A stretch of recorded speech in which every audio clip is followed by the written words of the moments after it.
Hi hello నమస్తే, welcome to our channel. నేను మీ రాజేంద్ర. భారతదేశంలో సంచలనం సృష్టిస్తున్న ఢిల్లీ లిక్కర్ స్కామ్ కేసులో సౌదీ లాబీ గ్రూప్లో కీలక పాత్ర పోషించిన కవితపై ఈడీ వారు కోరిన విధంగా కవిత కస్టడీని కోర్టు వారు పొడిగించడం జరిగింది. అసలు కవితకు బెయిల్ వస్తుందా, కవిత అరెస్టు తప్పదా? దీనిపైన మనతో మాట్లాడడానికి హైకోర్టు అడ్వకేట్ మధు శర్మ గారు ఉన్నారు. సార్ నమస్కారం. సార్ నమస్కారం. సార్, కవిత కస్టడీని పొడిగించడాన్ని మనం ఏ విధంగా చూసుకోవచ్చు? అంటే ఆల్రెడీ ఈడీ వారు విచారణ చేపట్టి ఇక్కడ హైదరాబాద్లో తనని అరెస్ట్ చేసి సౌత్ లాబీ గ్రూప్లో కీలకంగా కవిత వ్యవహరించారు. సౌత్ లాబీ గ్రూప్ ద్వారా కొన్ని కోట్ల రూపాయలు, 100 కోట్ల రూపాయల ట్రాన్సాక్షన్స్లో ఇన్వాల్వ్ అయి ఉన్నారు. సో ఢిల్లీ లిక్కర్ పాలసీ ఏదైతే ఉందో అది అక్కడ ఉన్నటువంటి ప్రజాప్రతినిధులు మనీష్ సిసోడియా గారు కావచ్చు, అరవింద్ కేజ్రీవాల్ కావచ్చు, వీళ్ళతోటి చేతులు కలిపి ఢిల్లీ మద్యం పాలసీని ఇన్ ఫేవర్ అంటే ప్రభుత్వానికి లాభం చేకూరే విధంగా కాకుండా వీళ్ళ సొంత ప్రయోజనాల విధంగా ఫ్రేమ్ చేసుకున్నటువంటి పాలసీలో మనీ లాండరింగ్ ఇన్వాల్వ్ అయి ఉంది. అంటే వీళ్ళు ఫండ్స్ని డైల్యూట్ చేసి తర్వాత వాళ్ళ స్వలాభాల కోసం ఉంచి చేశారు అనే దాన్ని వాంగ్మూలంలో పిళ్ళై వాంగ్మూలం ద్వారా కూడా మనం తెలుసుకోవడం జరిగింది. తర్వాత ఆడిటర్ బుచ్చిబాబు వాంగ్మూలం కూడా ఇందులో చాలా కీలకంగా మారింది. సో ఆడిటర్ బుచ్చిబాబు వాంగ్మూలం ప్రకారం ఇప్పుడు కవితని అరెస్ట్ చేయడానికి ఈడీ వారు రావడము, ఇక్కడ కవితని అరెస్ట్ చేయడము, తనని తీసుకువెళ్ళి విచారణ నిమిత్తం 1 వారం రోజులు తీసుకువెళ్ళటము, విచారణ చేయడము. ఇదే తరుణంలో సుప్రీంకోర్టులో గౌరవ సుప్రీంకోర్టు వారి దగ్గర నా పిటిషన్ పెండింగ్లో ఉంది, ఛాలెంజ్ చేసింది అరెస్ట్ పైన కవిత అంటము. తర్వాత మళ్ళీ వారు సుప్రీంకోర్టుకి వెళ్ళటము జరిగిన తర్వాత సుప్రీంకోర్టు వారు కూడా ఘాటు వ్యాఖ్యలు చేయడం జరిగింది. మీకు అవకాశం ఉంది కదా అని చెప్పి మీరు సుప్రీంకోర్టు యాక్సెస్ చేయగలము, మాకు అవకాశం ఉంది, హై ప్రొఫైల్ పీపుల్ కదా అని చెప్పేసి మీరు ప్రతి చిన్న విషయానికి మీరు సుప్రీంకోర్టుకు రాకూడదు, ట్రయల్ కోర్టులోనే మీరు చూసుకోవాలి అని చెప్పడం జరిగింది. అంటే కవిత విషయంలో 1 వారం రోజుల ఈడీ 1 వారం రోజులు విచారణకు తీసుకున్న తరుణంలో ఇప్పుడు ఈడీ వారు ఈ వారం ప్రశ్నించిన తర్వాత కవిత విచారణకి పూర్తిగా సహకరించారా లేదా అనే విషయాన్ని కూడా ఈడీ వారు కోర్టుకు చెప్పుంటారు.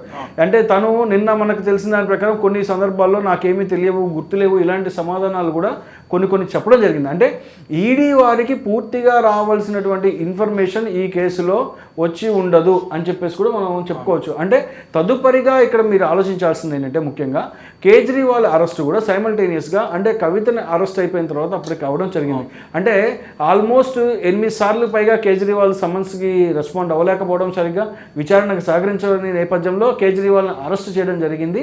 అలానే మనీష్ సిసోడియా బెయిల్ కూడా ఈ కేసులో దగ్గర 30 సార్లు పైగా, అంటే బెయిల్ పిటిషన్ ఎప్పుడు ఎన్నిసార్లు వేసినా అది రిజెక్ట్ అవుతూనే వచ్చింది. అంటే వాళ్ళ దగ్గర మనకి ఒక సాలిడ్ ఎవిడెన్స్ ఉంది. ఈడీ గారి దగ్గర, ఎన్ఫోర్స్మెంట్ డైరెక్టరేట్ దగ్గర ఒక సాలిడ్ ఎవిడెన్స్ ఉంది ఈడీ దగ్గర. సో వీళ్ళని బయటికి వదిలితే ఎవిడెన్స్ ట్యాంపరింగ్ కానీ మిగిలిన ప్రమాదాలు కానీ జరిగే అవకాశం ఉంది అని చెప్పేసి స్ట్రాంగ్గా వాళ్ళకు రిప్రజెంట్ చేయడం జరిగింది. అంటే ఇప్పుడు మనం ఇంకొక ముఖ్యమైన విషయం ఆలోచించుకోవాల్సింది అంటే కవితకి బెయిల్ వస్తుందా, ఈ 3 రోజుల కస్టడీ తర్వాత బెయిల్ వచ్చే అవకాశం ఉందా లేదా అనే విషయాన్ని పరిగణలోకి తీసుకుంటే కనుక సో బెయిల్ వచ్చేటువంటి అవకాశాలు చాలా తక్కువనే ఉన్నాయి. కవితకు బెయిల్ రావడం అనేది అంత ఫాస్ట్గా జరిగేది కాదు, వచ్చే అవకాశాలు చాలా తక్కువ ఉన్నాయని చెప్పొచ్చు. ఎందుకు బెయిల్ రిజెక్ట్ అవుతుంది అంటే మనీ లాండరింగ్ కేసెస్ అంటే ఎకనామిక్ అఫెన్సెస్, ఆర్థిక నేరస్తులు అంటాం వీళ్ళని. సో ఆర్థిక నేరాలకి పాల్పడే వాళ్ళకి ఊతం ఇవ్వడం అనేది జరిగితే ఒకవేళ బెయిల్ అనేది ప్రాథమిక హక్కు ఇవ్వచ్చు. అందులో ఏంటంటే వాళ్ళ ఫండమెంటల్ రైట్స్ అరెస్ట్ అక్రమమైన తరుణంలో లేదా విచారణకి సరైన సాక్ష్యాధారాలు ఈడీ దగ్గర లేని తరుణంలో బెయిల్ ఇవ్వడం జరుగుతుంది. బట్ కానీ ఇప్పుడు అప్రోప్రియేట్గా అన్ని ఆధారాలతో వాళ్ళు ఉండటం జరిగింది. సో ఇలాంటి తరుణంలో బెయిల్ ఇవ్వాలా వద్దా అనే ప్రశ్న తలెత్తినప్పుడు ఈడీ వారు కోర్టుకి 100% వద్దనే చెప్తారు. ఆర్థిక నేరస్తుల్ని వదలటం అనేది బయటికి అంత సబబైన విషయం కూడా కాదు. అయితే ఇప్పుడు తెలంగాణలో తెలంగాణ ఆడబిడ్డగా పరిగణించేటువంటి కవిత ఇలా చేస్తుందని ఎవరు అనుకోలేదు. అయితే ఇంకొక ముఖ్యమైన విషయం ఇందులో గమనించాల్సింది ఏంటంటే అవినీతి లేని పరిపాలన అందిస్తాను, అవినీతి లేని పరిపాలన అందిస్తా అని చెప్పి అధికారంలోకి వచ్చినటువంటి కేజ్రీవాల్ కూడా ఇటువంటి లిక్కర్ స్కామ్లకి పాల్పడటం, వీళ్ళతో చేయగలిపి ఈ లిక్కర్ స్కామ్లో పాల్పడటం కూడా ఒక రకమైన హాస్యాస్పదమైన అంటే ప్రజల్ని విస్తుపోయేలా చేసినటువంటి విషయం అని చెప్పొచ్చు. అంటే ఏదైతే నేను అవినీతి మరకలేని మనిషి అని అన్నా హజారే స్థాపించినటువంటి ఉద్యమం ద్వారా ప్రజల ముందుకు వచ్చినటువంటి ఆయన ఇవాళ రోజున అదే అవినీతి మరకల కోరలో ఇరుక్కుపోవాల్సి వచ్చింది.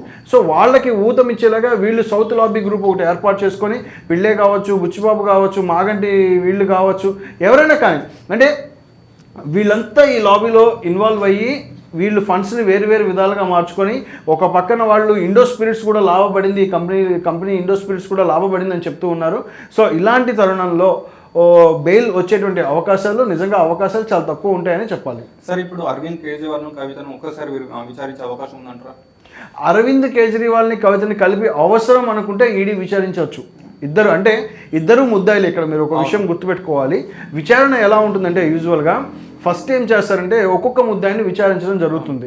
సో ఎవరిని వాళ్ళ పాత్ర ఎంత ఉంది అనేది ఒక అండర్స్టాండింగ్కి ఈడీ వచ్చిన తర్వాత ఎవరికి పాత్ర తగ్గట్టు వాళ్ళ ఇన్వాల్వ్మెంట్ని ప్రశ్నించేటువంటి అవకాశం ఉంటుంది. సో ఆల్రెడీ ఇప్పుడు వాళ్ళు విచారణలో చేస్తున్నప్పుడు వాంగ్మూలం ఇచ్చేదాన్ని బట్టి మాత్రమే ఇది ముందుకు వెళ్తూ ఉంటుంది. సో దీన్ని 100% మనం ఏం చెప్పొచ్చు అంటే ఇక్కడ వాళ్ళిద్దరిని కలిపి విచారించాల్సిన అవసరం ఏర్పడితే మాత్రం విచారించవచ్చు. అందరి ముద్దాయిల్ని కలిపి కూడా విచారించవచ్చు. ఒకవేళ మనీష్ సిసోడియాని విచారించాల్సి వస్తుంది ఇన్ కేసు, ఆయన కూడా కావాలని ఈడీ వారు అడగచ్చు. అంటే విచారణ సజావుగా సాగాలి, విషయాలు ముందుకెళ్ళాలి. కాబట్టి ఖచ్చితంగా దాన్ని తీసుకునే అవకాశం ఉంటుంది. ఇప్పుడు అరవింద్ కేజ్రీవాల్ ఒక సీఎంగా ఉండి అరెస్ట్ అయ్యారు కాబట్టి ఇతనికి ఏమైనా తొందరగా బెయిల్ ఇచ్చే అవకాశం అలాంటి ఏమన్నా జరుగుతుంది? అలా ఏం లేదండి. సీఎం అయినా సామాన్యుడైనా అరెస్ట్ అయితే ఖైదీయే కదా. అవును, అరెస్ట్ అయితే అంటే ఇప్పుడు ముద్దాయి, ఆయన ఖైదీ కూడా అనలేము, ఆయన ముద్దాయి.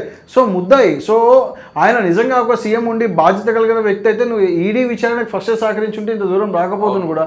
అంటే ఆయన నిజంగానే ఒకవేళ అనుకోని ఉంటే వాళ్ళ డిప్యూటీ సీఎంఏ కదా మనీష్ సిసోడియా లోపల ఉంది. డిప్యూటీ సీఎం ఇన్ని రోజుల నుంచి లోపలున్నా ఇంతవరకు నిమ్మకు నీరెత్తినట్టుగా ఆయన ఉండి కూడా ఇప్పుడు మళ్ళీ ఆయన అరెస్ట్ అనేసరికి అదేదో పెద్ద పిక్చర్ చేయాలనుకోవడం కూడా అది హాస్యాస్పదం అవుతుంది. ఎందుకంటే ఇప్పుడు నేను తప్పు చేయలేదని ప్రూవ్ చేసుకునేటువంటి ఎవిడెన్స్ ఉండుంటే ఇన్ని రోజుల్లో తెలిసిపోయేది.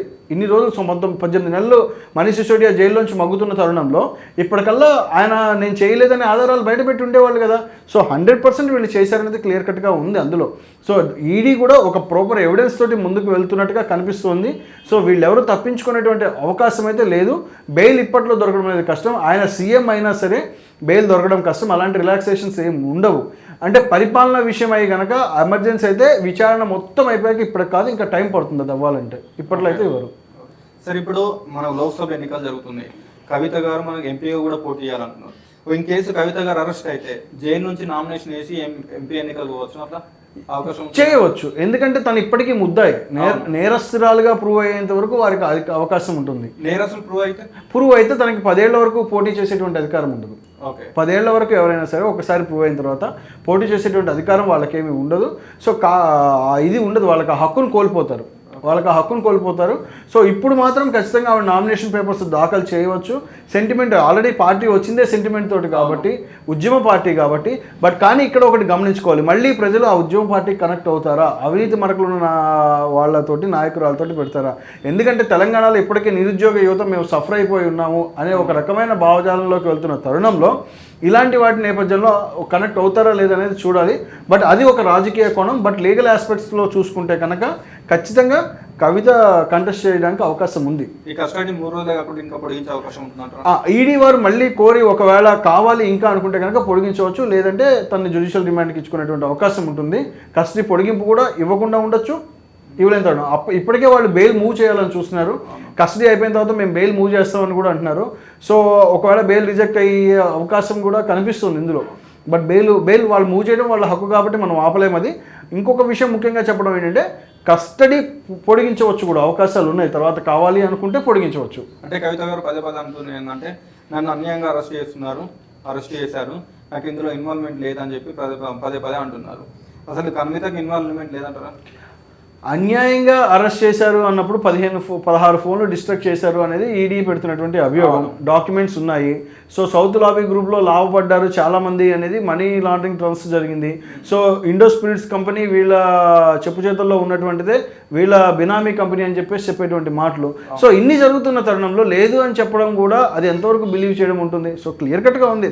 మనం ఎందుకంటే ఎన్నో హై ప్రొఫైల్ కేసులు దేశంలో చూసాం. ఎంతోమంది నాయకులు ఇలా అవినీతి చేసి మేము చేయలేదు అని చేసిన తర్వాత కూడా కోర్టులో ప్రూవ్ అయిన సందర్భాలు ఎన్నో ఉన్నాయి. సో చెప్పడం అనేది వాళ్ళ రైటు. ముద్దాయిగా ఆవిడ కంటెస్ట్ చేసుకోవచ్చు. సో బయటకు వచ్చి మీడియా ముందు 10 సార్లు నేను చేయలేదన్నంత మాత్రాన అది ఎంతవరకు అనేది చూడాలి. బట్ కానీ లోపల కోర్టులో ఏం చెప్తారనేది చాలా ముఖ్యమైన విషయం. సో ఈడీ తన వాదనలో మాత్రం ఎవిడెన్స్ తోటి ముందుకు తీసుకెళ్ళినప్పుడు కవిత మాట్లాడలేని స్థితి ఏర్పడితే కనుక ఆల్రెడీ తన ముద్దాయి కింద డిక్లేర్ అవుతుంది. అంటే కవిత గారు అరెస్ట్ అయితే ఎన్ని సంవత్సరాలు జైలు శిక్ష పడే అవకాశం ఉంటుంది ఈ కేసులో? అంటే ఎకనామిక్ అఫెన్సెస్లో యూజువల్గా అబౌవ్ 3 years పైన ఉంటాయండి. ఇవన్నీ పనిష్మెంట్స్ అన్ని ఇంకెక్కువే ఉంటాయి. కాకపోతే వీళ్ళకి హ్యూజ్ పెనాల్టీస్ కూడా పడేటువంటి అవకాశం ఉంటాయి. కంపెనీస్ ఏవైతే ఇన్వాల్వ్ అయ్యారో ఆ కంపెనీస్ యొక్క లైసెన్సులు రద్దు చేయడం, వాళ్ళకి పెనాల్టీస్ పట్టము, జైలు శిక్ష అయితే అనుభవించాల్సిన తరుణం ఖచ్చితంగా ఉంటుంది. కానీ ఏంటంటే ఏ ఆర్డర్ ఇక్కడ వచ్చినా రిజెక్ట్ అయినా తను పైకోర్టుకు కూడా వెళ్ళేటువంటి అవకాశం ఉంటుంది ఈ కేసులో ఖచ్చితంగా ఏర్పడుతుంది. Okay sir, thank you sir, thanks.